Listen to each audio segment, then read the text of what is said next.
Sri Ramachandra. Noong unang panahon, si Dasaratha ay kabilang sa sikat na dinastiyang Surya. Pinamunuan ang kaharian ng Kosala sa hilagang bahagi ng estado ng Bharatakan. Ang Ayodhya ay isang metropolis sa pampang ng Saraya River at ang kabisera ng estado ng Kosala.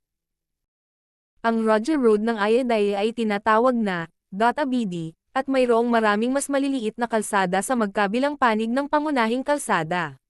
Malamig ang daan sa lilim ng malalaking puno ng prutas sa gilid ng kalsada. Ang lahat ng mga kalsada ay pinananatiling malinis sa pamamagitan ng pagwiwisik ng tubig araw-araw. May mga tindahan sa tabi ng kalsada na nagbebenta ng mga butil ng dawasa. Mga dekorasyon at mahalagang alahas sa pagitan ay may mga hanay ng maraming palapag na bahay. Ang mga makukulay na bulaklak ay namumukadkad sa mga berdeng dahon sa isang magandang hardin. Para mapawi ang uhaw ng mga dumadaan, may inuming fountain na ang tubig ay mas matamis kaysa sa gatas ng tubo.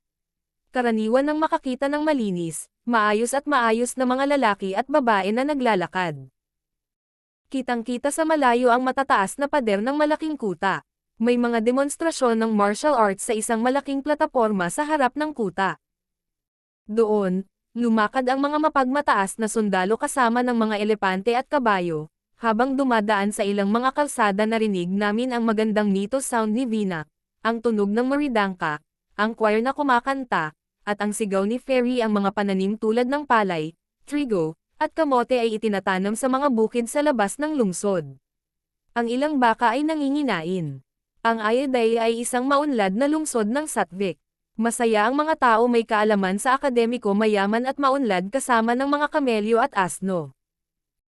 Kahit na mayroong kaligayahan sa Ayodhya, ngunit ang kaligayahan sa palasyo ng Suryavamsa ay nawasak. Walang ngiti sa mukha ng sinuman. Dahil si Haring Dasaratha ay may 3 asawa, sina Kausalya, Kaikeyi, at Sumitra, ngunit wala siyang anak. Nag-aalala si Dasarath kung sino ang mamumuno sa tanyag na kaharian ng Kosala, na pinamunuan niya pagkatapos niya. Nang humingi ng payo ang guro sa mga matatanda, iminungkahi niya iyon, kung gagawin mo ang mahayagan na tinatawag na Asvamedha ayon sa sinaunang tradisyon. Ikaw ay mabibiyayaan ng isang anak na lalaki. Ang Master Samantara, na napakalapit kay Dasaratha, ay nagbigay ng karagdagang payo.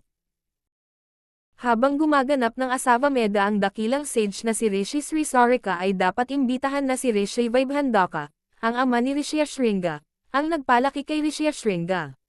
Sa kandangan ng kalikasan sa isang kagubatan kung saan walang mga tao na magkadikit. Si Rishyasringa sa estado ng Samadhi ay naging isa sa kalikasan. Kasama ng mga ligaw na hayop, hayop-ibon, puno-puno, lupa-langit, araw-buwan, bituin. At naging natural. Hindi niya napagtanto ang dakilang kapangyarihan na ibinigay sa kanya ng kalikasan. Ngunit kakaunti ang nakakaalam tungkol sa dakilang kapangyarihan ni Rishyasringa. Kung dadalhin mo si Rishyasringa sa isang tuyong lugar, doon umuulan na parang malamig ang lupa, natubagan ang tigang na lupa. Binaha ang baybayin ng lawa. Umaagos ang tuyong batis, siya rin ay mas mapagbigay at ibinigay ang lahat ng mayroon siya upang ibigay. Ngunit si Rishyasringa lamang ang hindi nakakaalam na siya ang dahilan ng lahat ng mga pagbabagong ito. Napaka-inosente. Magalang na tinawag ni Haring Dasaratha si Rishyasringa at nagsagawa ng Asvamedha sa kanyang harapan. Tulad ng sinabi ni Ministro Sumantra, naging matagumpay ang lahat ng gawain. Lahat ng 3 ina ay buntis. 4 na magagandang anak ang pinalaki. Si Kausalya ay ipinanganak sa ilalim ni Ramanakaikeyi. Si Sumitra ay may Laksmana at Satrughanda. At hindi lang ang hari, ngunit ipinagdiriwang din ng buong rehiyon ang Koson. Ang mga bukal ng kaligayahan ay lumitaw sa bawat sulok ng palasyo. At si Rama ay naging nakikita ng lahat. Gusto ng lahat na kunin siya at yakapin araw at gabi. Ang pangalan ng bata ay Rama. Sri Ramachandra 2.